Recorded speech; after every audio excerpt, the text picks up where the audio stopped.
Hello, Kings Point. I'm Midshipman Marina Ronzoni, and I am here with Admiral Wolfson. In today's interview, we will be discussing the Academy's celebration of 50 years of women. Good afternoon, Admiral Wolfson. It's such a great privilege to have you with us today. As a proud United States Merchant Marine alumni from the great class of 1996, how does it feel to return to your alma mater during this year's celebration of 50 years of women at the Academy? It is so inspiring. First off, nice to meet you, and thank you so much for doing this interview. It's fantastic. I'm still on a high from actual graduation, so maybe a little bit sweaty at the same time. But it has been a phenomenal day. So being there and being part of the 50th, the 50th celebration, if you will, of us coming into this shipyard is tremendous, and you could feel the energy, I think, today. And so I'm honored. And as we kind of mentioned a little bit, 1974 is really the year I was born. Is actually 2 years earlier than our sister services admitted women. So I always feel like saying, Kings Point was on the cutting edge, for getting women into this institution and the service academies. And so it's just been really a privilege. And I absolutely recognize the women that have come before us, and through Victory Gate, and it's been it's an honor to be part of that today. And that's kind of what was going through my head. My classmates are so proud of us, those follow-on classes, and we owe so much to the women before us that paved the way through Victory. Could you share some of your personal experiences as a woman while attending the Academy? How have those formative years influenced your remarkable career in both the United States Navy and the maritime engineering sector? Well, I will tell you, I have had a wonderful experience, through the Merchant Marine Academy. As I mentioned in my speech a little bit, I really feel like there's this sense of belonging when you're graduating from the Merchant Marine Academy. And the Academy really afforded us, a couple of really key things. We became really good technical experts so that we could go on and be sort of the technical stewards of the future, for everything that we do, whether it's, deck systems like we talked about, or it's engineering systems. It's a really important piece. And then secondly, I would say is that we're connectors of people, because we do sea years, and we're here and we go to sea and then we come back and we actually get to interact with so many of civilians, officers, while we're here. And it's an amazing education, and I'm truly blessed to be part of it. And I took for granted, I think, that sense of belonging that I feel to this day when I was going through the Academy. And so now, fast forward here, I am so honored to be here, and it's been an incredible experience. Thank you. Over the past 50 years, the Academy has made tremendous strides in promoting gender equality. What positive changes have you observed, and what do you envision as the next steps for not only our Academy, but also in our armed forces in continuing the important journey?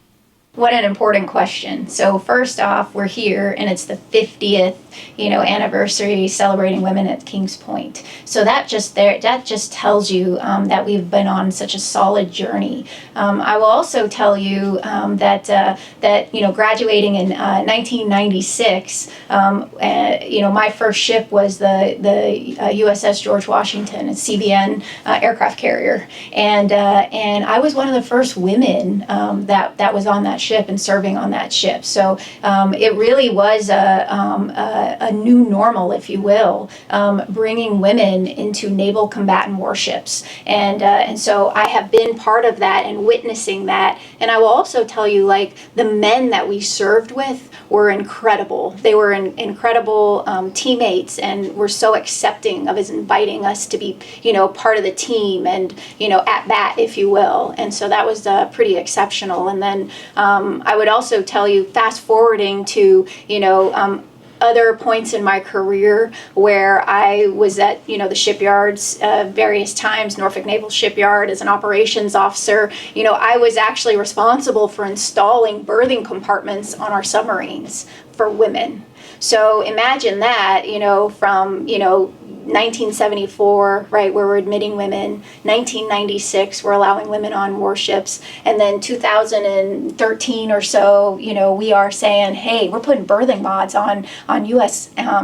Submarines. And so because we are so accepting of women coming into this and being part of it, and the diversity of that skill mix matters. We matter, and we make a difference every day. Women make a difference every day. And so that has probably been one of the biggest journeys.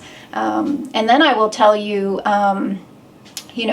I also have been really fortunate, and a lot of that is timing. And the Navy, it takes a little while to work your way up the ranks. So I'm no exception there, but having the opportunity to command 2 naval shipyards. So the first, shipyard was at Puget Sound Naval Shipyard, and an intermediate maintenance facility out in Washington. And I was actually the 50th commander out there. And then I went on after that to go to Norfolk Naval Shipyard as the 110th commander. And both of those, I was the first female. And so very inspiring, because at the time, that really wasn't the reason, that I was trying to be a shipyard commander. It was really the pinnacle of my career, and I was looking at it that way. But I'll tell you what was especially special about both of those events is that at my change of command at Puget Sound Naval Shipyard, an intermediate maintenance facility, at that change of command, I had my girlfriends from Kings Point attend. So much so that Vice Admiral Tom Moore, he was, our guest speaker, and for, change of command, he actually did a shout out to the Kings Point posse because they were all in attendance. And it was really amazing. And then, when I also had a change of command leaving Norfolk Naval Shipyard, I had my girlfriends from Kings Point in the audience also. So they've been following, with me, during my career, and we even have a text string today. Like I'm gonna send them a whole bunch of pictures, from today, because we're all on a text string, believe it or not. And I texted them this morning saying, here we go, and they're there for you in good times, but we're also there for each other during hardship. And that goes back to that belonging piece. And so, it's just been tremendous to be, a graduate and a woman graduate from Kings Point. Your incredible career stands as a testament to the solid foundation provided by the Academy. As a distinguished leader in both the United States Navy and the maritime engineering sector, what advice would you offer to young, ambitious women currently at the Academy or those considering a future in those fields? I would say is that whether you're a man or a woman, I think I would say you need to be passionate about what you choose to do. You need to be able to want to get out of bed every morning, because some mornings are pretty challenging, right? Am I not? Okay, you're shaking 100%. Your head. 100%. So if you're passionate about what you do, that helps you, to get out of bed every morning and want to win and want to do it. And so I think that's another thing that I would tell young women today. Perfect. Mm-hmm. Thank you, Admiral Wolfson, for sharing your inspiring insights and experiences with us. Your journey is a beacon of hope and motivation for all the midshipmen at the Academy. We are grateful for your selfless service to our Academy and our great nation. Thank you for being a trailblazer, forerunner, and exemplary leader.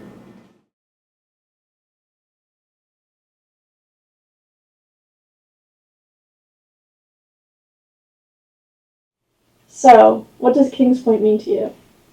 Kings Point means everything to me. So, if I round out all of this that we've talked about here today, I really feel like I have a sense of belonging. Kings Point has equipped me to get where I am today, sort of at this helm of naval leadership, but it's also grounded me in being a people person and being able to establish connections and build relationships. And I owe so much to my Kings Point education, and I'm very grateful. And I am so encouraged to see you and meet you and all of your classmates, because the sky is the limit, and we have no bounds and we have no ceilings.